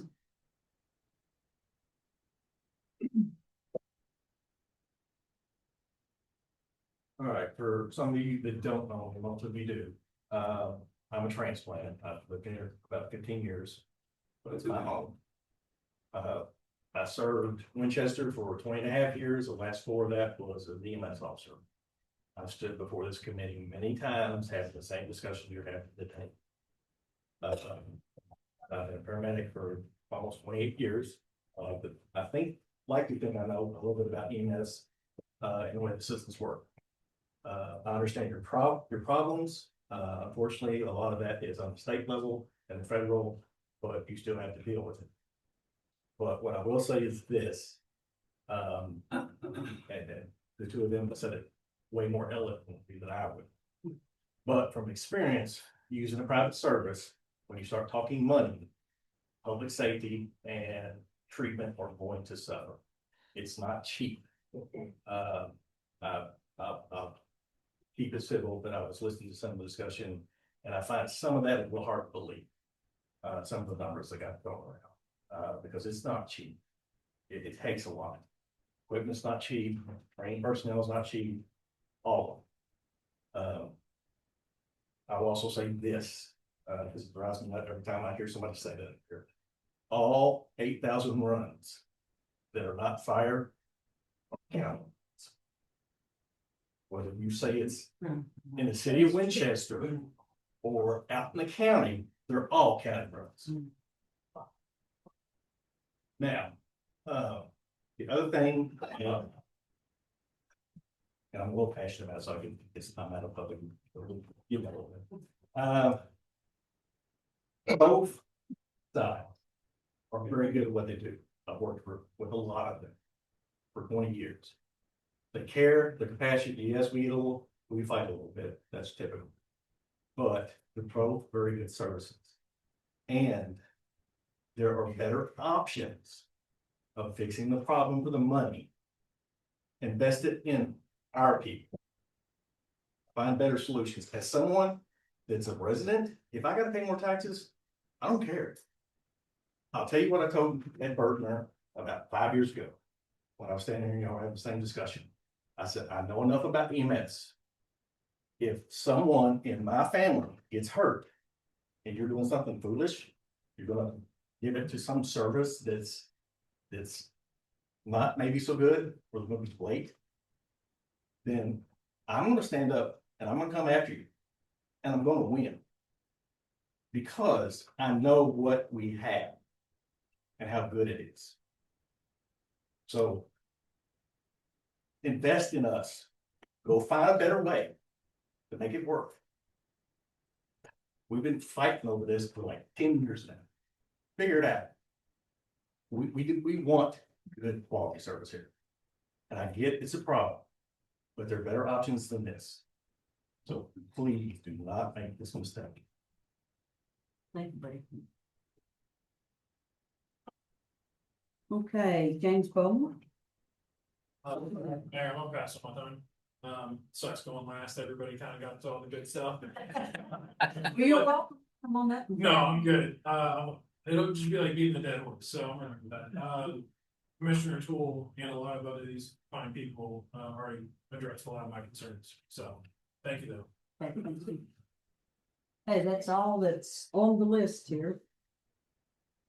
That takes care of that, and now we will move down to general comments from committee members. We'll start with Commissioner Strode. Any comments? No? No, I mean, I gotta have some, but I'm a little bit. A lot of information we've got tonight. What I would like is for the city and the county still to work together. I think it's so important that we do that. Judge says be a united front here. And I think there's not really any fighting with our personnel. I feel like not at all. I think we're all after the main thing. We want the best service for our constituents in this community. Commissioner Toole? I really liked what Mr. Case said about investing it into the community. We're gonna spend 750,000, $1 million, however it's divided up amongst us. Why aren't we investing it in our own people and our own facilities rather than putting it to a private business? I think that's very a big point. Anything else? No, ma'am. Magistrate Pasley? Yes, ma'am. So again, this all centers around, monies and, last year, I mean, even though we got a pop-up bill for $500,000 that we weren't prepared for, I mean, it's water under the bridge, let's move forward. So again, we're back to a point where we're asking not only for $960,000 or $80,000, but another $400,000 or $500,000 for capital expenses again. I hear the group saying we want to work together, but again, I read in the minutes where Magistrate Davis brought it up the last time, and it was kind of met with an iron curtain. So I guess my question would be, what is the city willing to do?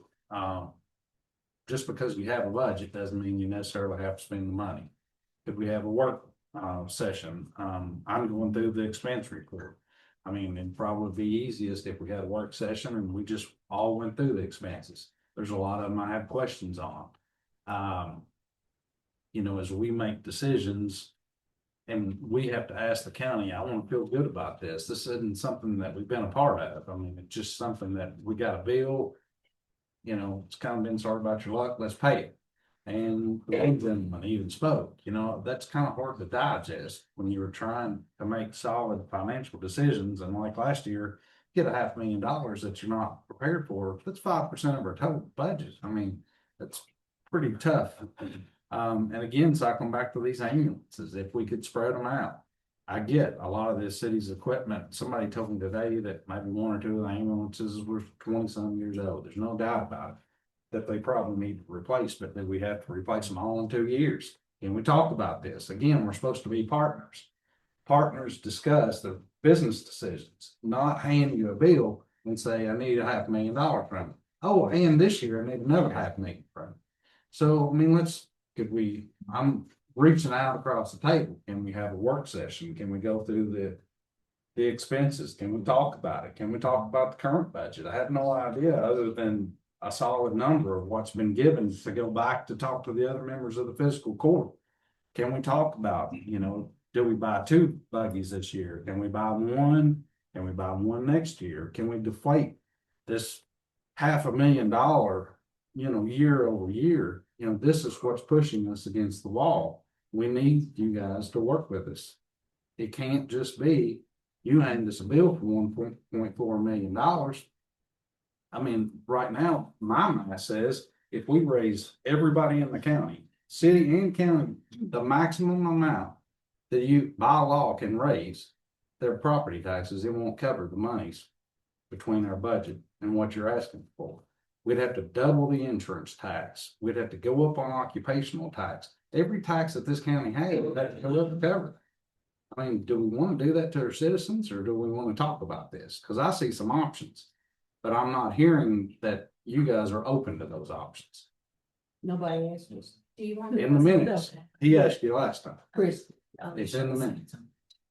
Do you mind if I speak on? Sure. I have asked for budget conversations, and we started these conversations at the beginning of when we started these meetings. And I've said, oh, we need a budget talks, and we need budget talks, and we talk about the, I'll look more, and we have the important stuff, but the budget is important also, and we're sitting here saying, now that the budgets, they've already been approved, now we want to talk about them. I asked for meetings a while ago, and I'm sure that that's in the minutes somewhere, and there was a meeting that got canceled that was supposed to be before our first readings, and that got canceled. So it's not the city, I'm saying that no, we're not reaching out. We had already had our first. I was reading before you all brought up, do you think that we can all work on this? We had already had our first reading, and you all had already had your first reading. So, I mean, I don't think it's unfair to say that the city isn't, it's not willing to be in these conversations. Well, and I'm only speaking from, what information was put before me, and I respect that. But again, a budget is a starting point, and we could all come together now. It's the 8th day of July, and we could have this conversation about what the next 12 months is. So that's my only suggestion. I don't have a problem with that. I think it's helpful, Mayor, I want to rehash everything Ernest said. He put it very well, but I think it's still early enough in the fiscal year. We're just barely into July. Sit down, let's drill into these expenses, and maybe that next meeting, whenever that is in the weeks to come, In the work session. we could do that. Just set it up basically as a work session. It's the main thing really we've got to talk about anyway. It's what brought us back. That's what created this committee, and you and I are the only original members on it from 5 or 6 years ago. Is it got down to a budget impasse in 2019 or 2020? I think it was 2019. Around when we both passed our budgets in May or June of that year.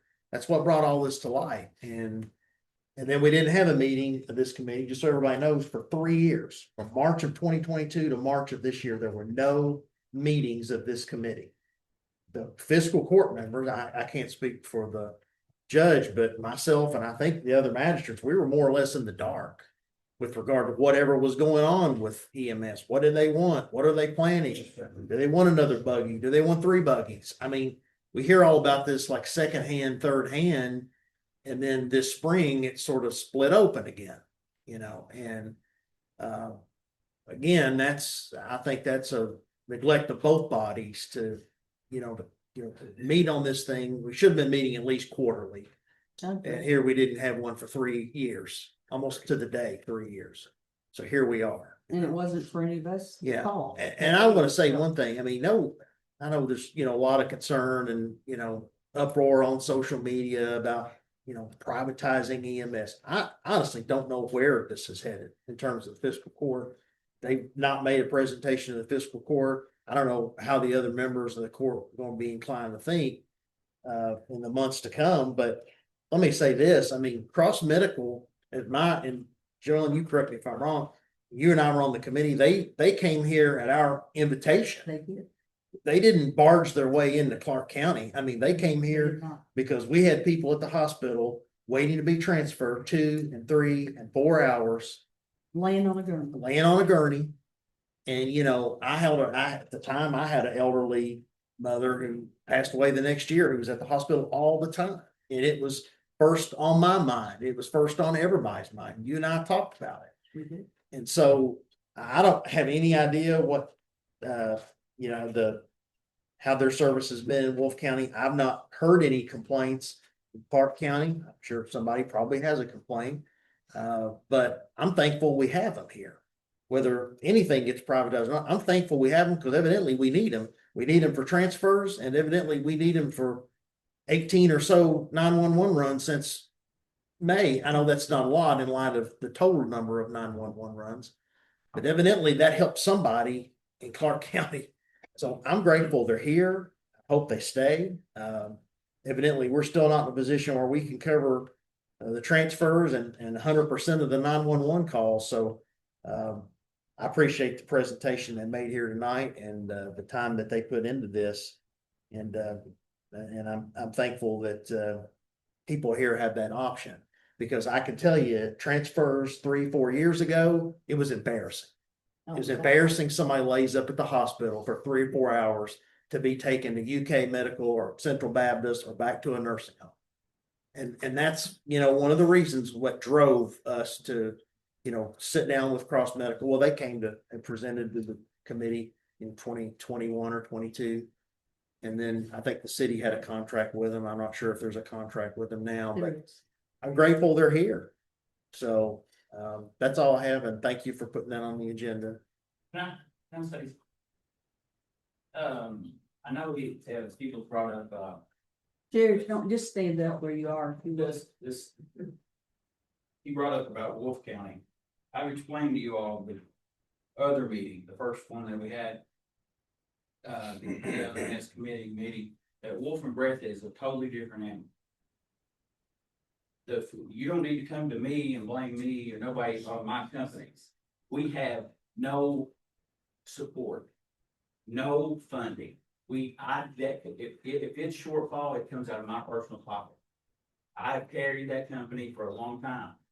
I put 2 ambulances there on my own cost, and we went to multiple physical court meetings. We've even went to the point to where you all put one in, we'll leave. They just say we ain't got no money. Well, and we told them that we was going down to 1 ambulance in the county. Do what you got to do. It's just a business. That's what I deal with. You cannot compare me and what I do in Wolf County here. If you've got a problem with the way you live in Wolf County, you need to go to your physical court people that you've elected, because I go to them, I beat my head against the wall. I've been to Perry County for meetings. I've had representatives. I've had senators. That is a totally different animal. Then, that's just like taking every dime that you all get for putting your EMS and just running it on your own, trying to survive. That's what it's like. That's what we deal with every day. So, and then she made a comment about ambulances come from other stations. Yeah, we're saying if we had an ambulance at the county fire department, we have the other 2 here in town for backup. We didn't say it come from Wolf County, but there might be a time when you need one from Wolf County. You may need 5 down here. Obviously, you all need help sometimes. It ain't response times here, response times there. We don't know. We haven't, we're not in it like you all are. But it's tough. You cannot compare what we do in those other 2 counties at all. My concern is what's gonna happen when we're down to 1 ambulance and she's having a heart attack and my husband's having a stroke. There's no ambulance available. Well, And you all are the ambulance provider. Okay. You got 1 ambulance, and am I gonna have to wait 3 hours well, we to did. get somebody to take care of my husband? That's Well, big. Let's let Jared answer the question and then we'll move. Well, I'm gonna ask you the not 18 calls that you all didn't respond to.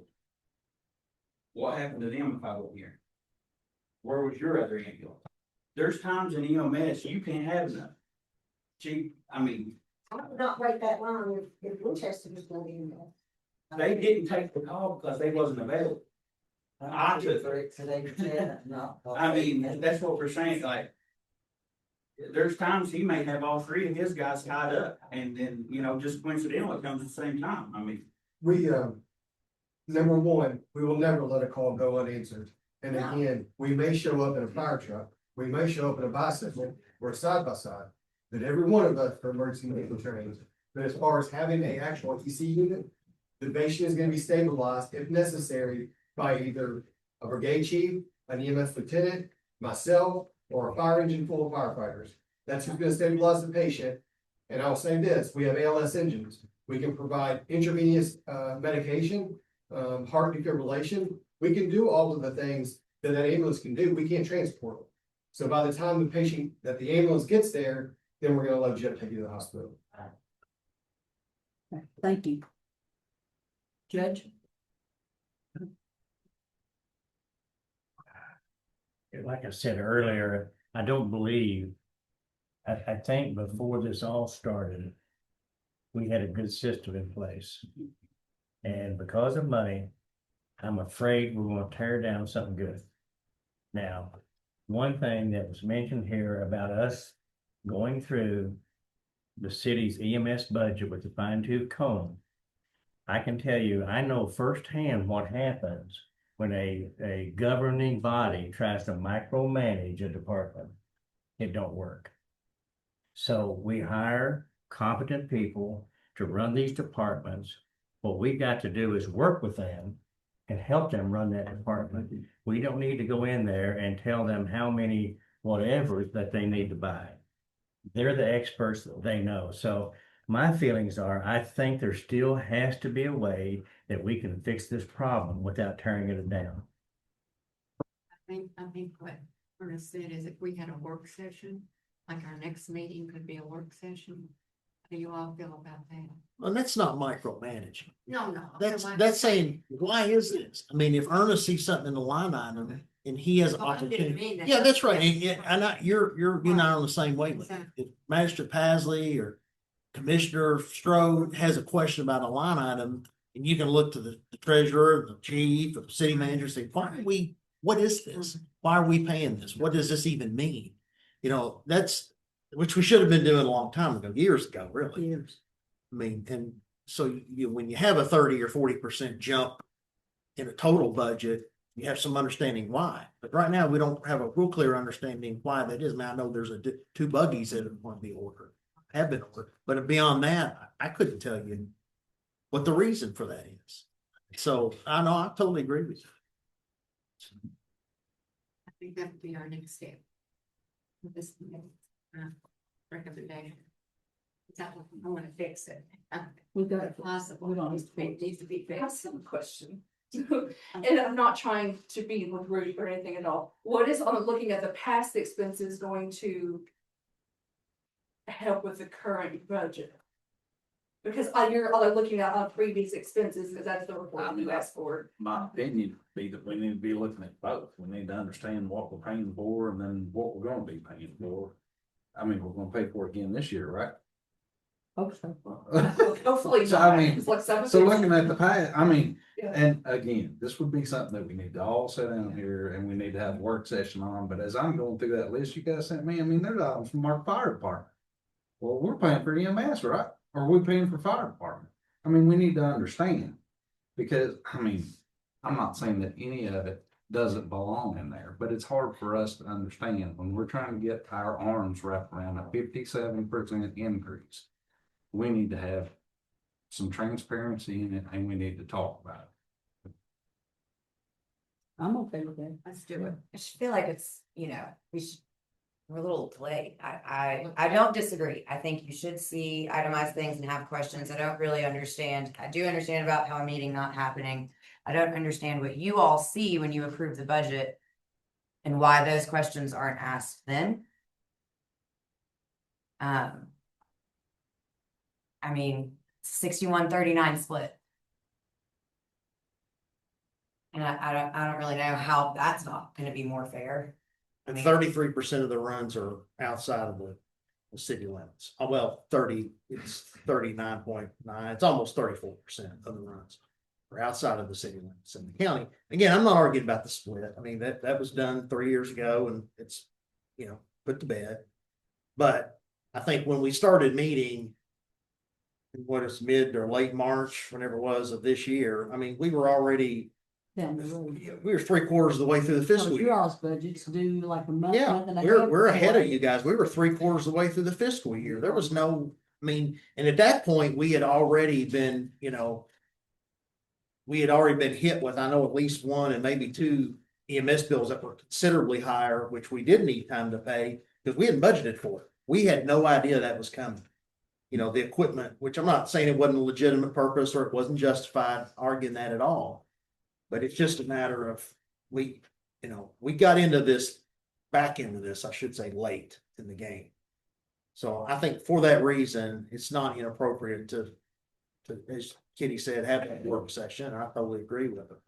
And you all have control of the next agenda, so put it on there. Well, it's the judges. He chairs that meeting, so Judge. you'll put it on It's there. up to the judge, because that's his meeting, so.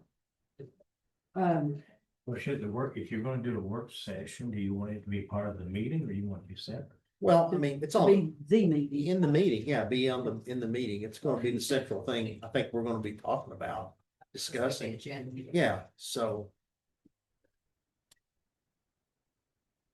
Is that okay? Yes, ma'am. Okay, the only thing that still concerns me is we're still leaving a big area of this community, the southwest. And I want us to continue pushing for something in the southwest. I had a man that was on Jones Nursery Road tell me the other day, he said, if I have a heart attack, I'm gonna die before anybody gets it. And so we know that the county's lacking in that area, and I'd like to see us keep our eye, foot on the pedal on that. I mean, and to that point, and I noted that like in our last meeting, mayors, and I mean, ultimately, and that's like something the courts discussed, and we've never voted on it, but we've discussed eventually having a small satellite station in southwestern Clark County, something akin to Trap, not like Barnes Drive or Tierney, but something more akin to what we have in Trap, because it is a more rural area. You've got Ford and Louisville Road and Hampshire Grove. and all Hampshire that. Grove and, Fort Hampton All the way Road, to the Elton Fayette County Station. line. That's right. So that would be ultimately, I mean, the population's growing a lot at the end of the county too. We know, so. Other couple of just quick comments, you know me, I'm gonna continue pushing for merged services, not merged government. I think that's a way to save money. That if we all are buying something together, and that's gonna make a huge difference, and I think it'll be a lot more fair. And then, at some point, as Commissioner Toole just brought up, I think we need to look at the percentages again sometime. I'm not saying today, tomorrow, next meeting or whatever, but I still want us to look at that. But overall, I want us to remember it's our community. It's everybody's community. We're all in this together. We're all in this for the betterment of Winchester and Clark County. And, we need to work together in a spirit of cooperation and continue. I think this committee, has come a long way in the last 2 or 3 meetings we've had. As you said, Chris, you and I have been on this for years. I was appointed by Mayor Bertner, and I guess you were Judge Pace. Okay, Judge Pace. And so we've been at it for a little bit, but I appreciate all the comment tonight, people standing up and voicing what you feel. Bear with us. If you have any ideas, please don't hesitate, and please don't take your information off Facebook. Call us, talk to us, come to a meeting, do whatever it is you need to do to stay aware of what's going on in this community. So let's look at setting a next meeting day.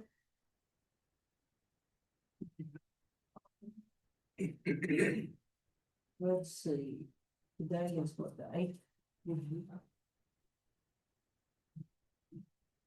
Somebody suggest something if you want to. What are y'all's meetings, the first Wednesday and the second Wednesday and the fourth Thursday? Like time, just perfect. Yeah. We want to So do on First August Tuesday? 4th August the or 12th, August, Oh, I see what you're saying, yeah. Tuesday evening, oh, yeah, we'll do on the. You be in town. or even Thursday evening post that. That would give us. 12th or 14th? Physical court. Either one. Well, let me see this second. Of course, the fourth, sanitation's the third district, the third Thursday. Yeah, that's second Thursday, the 14th, I'm fine, or the 12th is fine. Either one. We're okay. You okay with either one? What's your pleasure, Judge, You're on. Mayor? It's your agenda. Okay. You pick which Look day. at my calendar. I think the 14th would be fine. On Thursday. Yeah, I think planning and zoning's meeting on the second Tuesday, right? So we're. So- zoning's First meeting Tuesday. The one across the street, first Thursday. Planning zoning means on Might be first Tuesday. They just moved it this Oh. week because of the holiday. Okay. Okay, so we're looking at August the 14th at 5:30 still. That's fine. Fine, that'd be fine. If I need to prepare, budget documents, I'm gonna please. I'm gonna, I need to know it after the meeting, please. Okay, anything else for the? Any other questions? No, that's it. Well, I was just gonna say, we had met at 5 o'clock a couple times. Do we want it at 5:30? Whatever, it's a pleasure. I can do your one. 5:30 's fine. 5:30. Yeah, it works for you all. That's fine, yeah. Yes, thank you for asking. Okay. 5:30 to 4, right? August the 14th at 5:30. And that'll be fiscal court. Is there a motion to adjourn? So moved. Motion by Hannah. Magistrate, second by Magistrate.